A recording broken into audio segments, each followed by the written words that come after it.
Welcome back to the channel everyone. This is Deepak and you are watching the math club. तो आपका स्वागत है फिर से मेरे इस चैनल पे। और आई नो बहुत टाइम के बाद मैं ये वीडियो बना रहा हूँ और मैंने स्टार्ट किया है chapter number 9 for class 10th। और ये चैप्टर लेने का एक पर्टिकुलर रीज़न है बिकॉज लास्ट मेरे जो कुछ वीडियोस थे जो मैंने काफ़ी टाइम पहले बनाए थे उसमें मैंने इंट्रोडक्शन टू ट्रिग्नोमेट्री कंप्लीट कर लिया था। और जो मेरे स्टूडेंट्स हैं जो मुझे पर्सनली जानते हैं वो ये कह रहे थे कि सर आप यहीं से वापस कंटिन्यू करिए इस चैप्टर से, चैप्टर नंबर 9 से। So I will start with chapter number 9 और उसके बाद धीरे धीरे करके मैं एक एक चैप्टर कंप्लीट करता हुआ जाऊँगा। आई विल ट्राई कि मैं पोस्ट करूँ at least 2-3 videos in a week, मैं ट्राई करूँगा। ठीक है, तो अभी हम लोग स्टार्ट करें with chapter number 9, some applications of trigonometry. तो देखिए, इससे पहले जो हमने लास्ट चैप्टर कंप्लीट किया था चैप्टर नंबर 8, वो था टिग्नोमेट्री का इंट्रोडक्शन। तो उसमें हम बहुत सारी चीज़ें सीखते हैं। एक बार मैं यहाँ पे आपको फिर से रिकॉल करवा देता हूँ सो दैट हमें फिर से अगर कहीं पे चीज़ें यूज़ आएगी तो हमें पता होनी चाहिए, राइट। तो हम लोग जैसे स्टार्ट करते हैं कि सबसे पहले अगर बेसिक हम समझें कि क्या होता है एप्लीकेशंस ऑफ टिग्नोमेट्री, तो टिग्नोमेट्री का यूज़ हम कहाँ करते हैं। तो जैसे कि मैंने यहाँ पे ये डायग्राम दिखाया कि हम कोई बिल्डिंग या कोई जैसे यहाँ पे स्ट्रक्चर है, माउंटेन है, इनकी अगर हमें हाइट एंड डिस्टेंस के बारे में कुछ अगर हमें निकालना है, कुछ फाइंड आउट करना है कुछ गिवन इन्फॉर्मेशन से। मान लीजिए मुझे ऐसा क्वेश्चन आया कि भैया हम पर्टिकुलर इस बिल्डिंग से, ये जो बिल्डिंग है इस बिल्डिंग से कुछ डिस्टेंस पे यहाँ पे खड़े हैं मान लेते हैं, और यहाँ से मैं इसको, इसके टॉप को देख रहा हूँ। तो क्या इस इंफॉर्मेशन की हेल्प से मैं इस बिल्डिंग की हाइट निकाल सकता हूँ, या अगर मेरे पास ये बिल्डिंग की हाइट पहले से ही है तो क्या इसकी हेल्प से मैं ये डिस्टेंस निकाल सकता हूँ कि कितनी डिस्टेंस पे मैं खड़ा हूँ।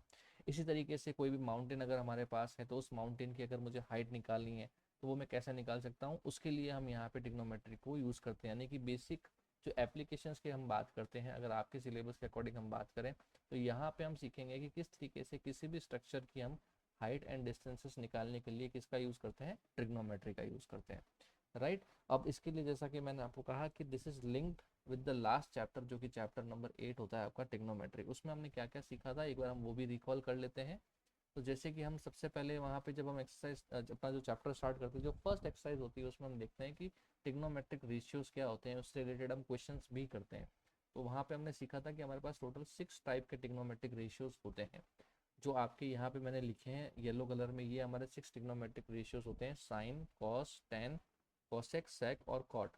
और इनके जो फॉर्मूलाज होते हैं, यानी ये कौन से रेशियोज को शो करते हैं। जैसे साइन जो है वो किसको शो करता है, P by H, that is the meaning of perpendicular upon hypotenuse. अभी हम लोग कैसे डिसाइड करते हैं, इसके लिए भी हमने एक ट्रिक सीखी थी। वो ट्रिक क्या थी वो भी मैंने यहाँ पे लिखी है। ट्रिक ये है हमारे पास, P B P H H B. इसका मतलब ये था, इस ट्रिक को याद करने के लिए हमने एक इसका एक वो बनाया था स्लैंग की, पंडित बद्री प्रसाद हरी हरी बोल। और उस पर हम लिखते थे सोना यानी कि साइन, चांदी तोल।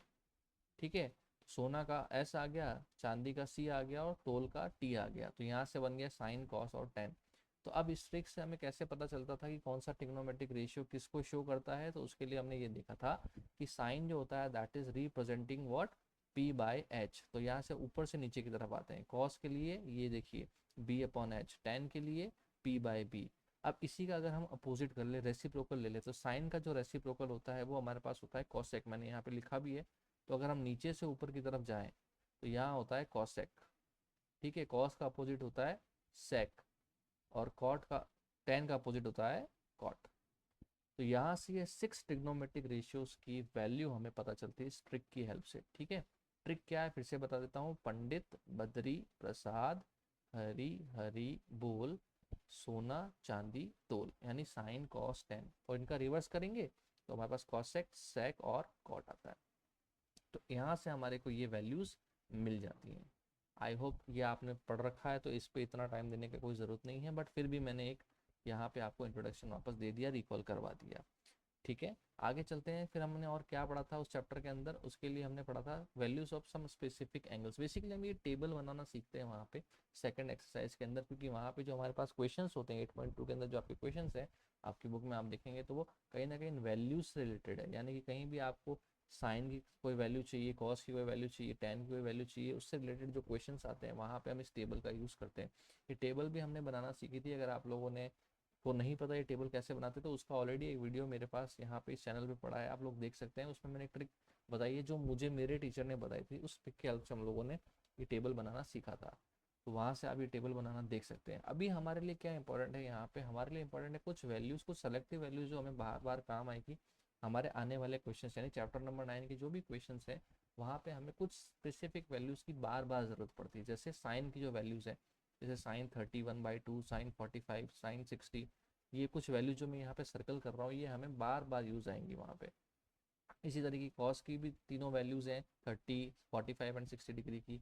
एंड वेरी वेरी इंपॉर्टेंट जो मोस्टली क्वेश्चन में आपको यूज़ आएगा वो आएगा टेन, यानी टेन की जितनी भी वैल्यूज़ है, जैसे टेन 30 डिग्री हो गया है ना, 1/√3 होता है, 1045, 1060, ये बहुत सारी क्वेश्चन में हमें ये वैल्यूज़ जो हैं ये काम आएगी, और 10 की तो सबसे ज़्यादा हमें काम आती है। ठीक है, तो ये वैल्यूज़ जो है ना यहाँ पे जो मैंने सर्कल किए, इसके अलावा भी जहाँ पे ज़रूरत पड़ेगी इन वैल्यूज़ को हम क्या करेंगे, यूज़ करेंगे। ठीक है, तो ये टेबल हमने ऑलरेडी चैप्टर नंबर 8 में हम बना लेते हैं, तो हम यहाँ पे इसको इतना डिटेल नहीं ले रहे हैं, सिर्फ ये देख रहे हैं कि यहाँ पे ये वैल्यूज़ जो आएगी वो हमें काम आएगी, तो हमें ये पता होनी चाहिए। राइट, चलिए आगे चलते हैं। अब इसमें अब जो चैप्टर नंबर 9 जब हम स्टार्ट करते हैं तो कुछ वर्ड्स जो है आपको बार बार क्वेश्चन में दिखते हैं। जैसे एक वर्ड आता है एंगल ऑफ एलिवेशन।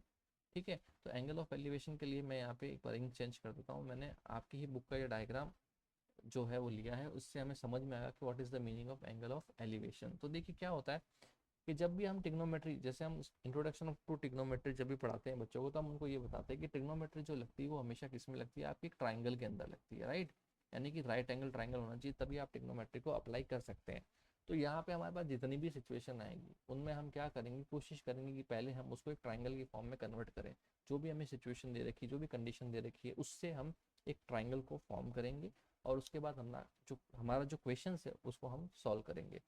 लेकिन उसके लिए हमें कुछ कुछ जो वर्ड्स हैं उनकी मीनिंग हमें पहले पता होनी चाहिए। जैसे अगर हम बात करते हैं यहाँ पे, तो आप देखो यहाँ पे मैंने वर्ड लिया है angle of elevation. What is the meaning of angle of elevation, वो यहाँ पे डायग्राम से आपको समझ में आ रहा है।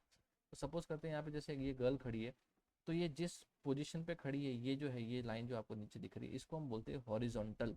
क्या बोलते हैं, ये जो लाइन है इसको हम बोलते हैं हॉरिजॉन्टल।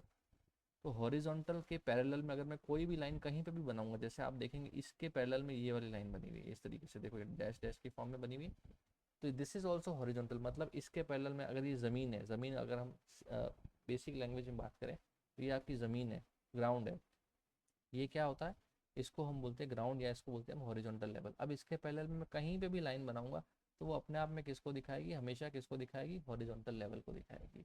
राइट, अब इस हॉरिजॉन्टल लेवल के ऊपर जो भी मेरा एंगल बनता है, अब ये एंगल जो बनता है, ये जैसे मैंने यहाँ पे दिखाया है, ये जो एंगल बन रहा है इस एंगल को हम क्या बोलते हैं, एंगल ऑफ एलिवेशन। और अगर हम बात करें हमारे इस डायग्राम के अंदर, तो आप अगर इस बेस को अगर आप हॉरिजॉन्टल लेवल मानो, तो इस बेस और ये जो यहाँ पे हाइपोटेनस है इसके बीच का जो एंगल है, that is called as what, angle of elevation. और एक बात याद रखना, एलिवेशन का मतलब होता है हमेशा ऊपर की तरफ जाने वाला एंगल।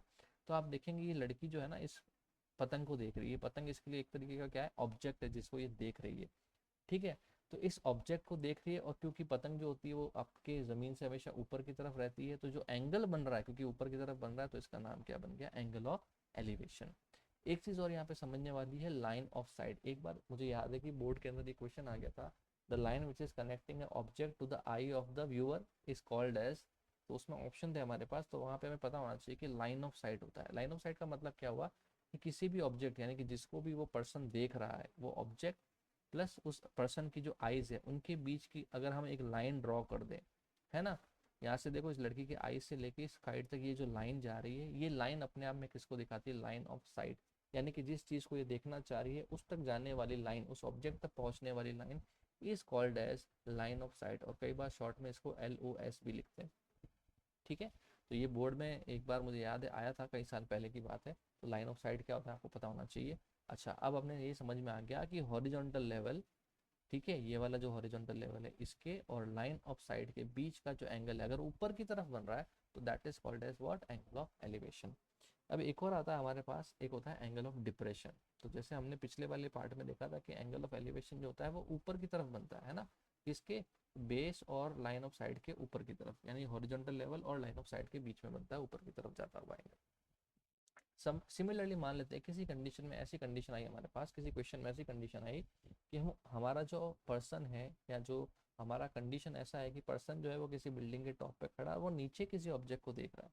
अब ये बात तो क्लियर है कि पर्सन की आईज से ऑब्जेक्ट के बीच की जो लाइन होती है उसको तो हम लाइन ऑफ साइट ही बोलते हैं, उसमें कोई चेंज नहीं है। बट अब चेंज क्या हो रहा है कि अब इस पर्सन के लिए, इसको अगर ऑब्जेक्ट को देखना है तो ऊपर ना देख के ये नीचे की तरफ देखेगा। ठीक है, क्योंकि ये बॉल जो है, जैसे आप इस डायग्राम में देखें, ये जो पर्सन है, ये गर्ल जो है वो बालकनी में खड़ी है और ये बॉल जो है वो नीचे की तरफ है, तो ऑब्वियसली इसको नीचे की तरफ देखना पड़ेगा। अब जब ये नीचे देख रही है तो यहाँ पे एक छोटा सा एंगल बन रहा है। कैसे बन रहा है? तो मैंने आपको बताया था पिछले फिगर में कि ये तो आपका हॉरिजॉन्टल, नहीं, ज़मीन जो होती है वो आपका हॉरिजॉन्टल लेवल होता है। तो इसके पैरेलल में कोई भी लाइन, जैसे ये लाइन भी इसके पैरेलल में है, तो ये भी अपने आप में किसको शो करेगी? Horizontal level. अब इस हॉरिजॉन्टल लेवल से अगर मैं नीचे की तरफ एंगल बना रहा हूँ, यानी कि मैं नीचे की तरफ देख रहा हूँ, तो वो कहलाता है मेरा क्या? Angle of depression. ठीक है। तो हमने क्या सीखा था कि लास्ट टाइम हमने सीखा था कि हॉरिजॉन्टल लेवल से ऊपर की तरफ अगर एंगल जाता है तो उसको बोलते हैं एंगल ऑफ एलिवेशन, शॉर्ट में लिख रहा हूँ यहाँ पे।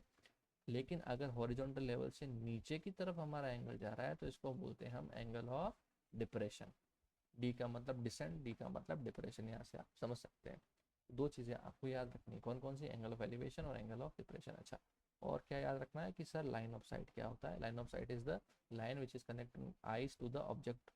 ठीक है ना, तो इसको हम बोलते हैं लाइन ऑफ साइट। ये बेसिक बेसिक चीज़ें क्योंकि हमें काम आ सकती है, इसलिए एक बार हम यहाँ पे डिस्कस कर लेते हैं।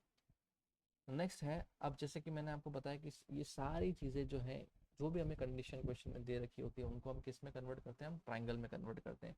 क्योंकि हमारे जो मैंने बताया था आपको, टिग्नोमेट्री की जो भी एप्लीकेशन है, या टिग्नोमेट्री अगर हमें अप्लाई करना है तो कब अप्लाई होगी? जब हमारे पास क्या होगा? एक राइट एंगल ट्राइंगल होगा, तभी हम जाके उसको अप्लाई कर सकते हैं क्वेश्चन को सॉल्व करने के लिए, राइट।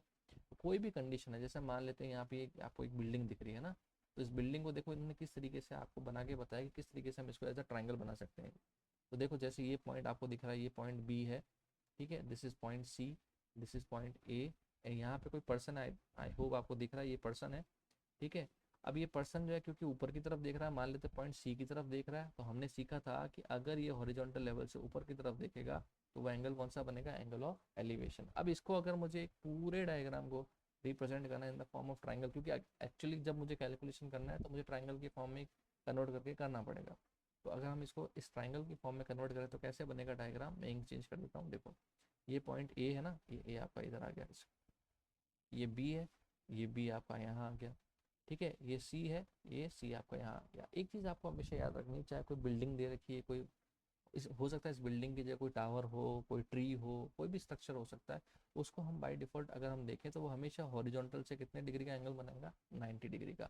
जैसे आप देखें, ये जो लाइन है नीचे, ये हॉरिजॉन्टल लेवल को दिखा रही है, ठीक है। इसके पैरेलल में ये लाइन है, तो हमने देखा था कि पैरेलल में कोई भी लाइन होती है वो भी हॉरिजॉन्टल को ही दिखाती है।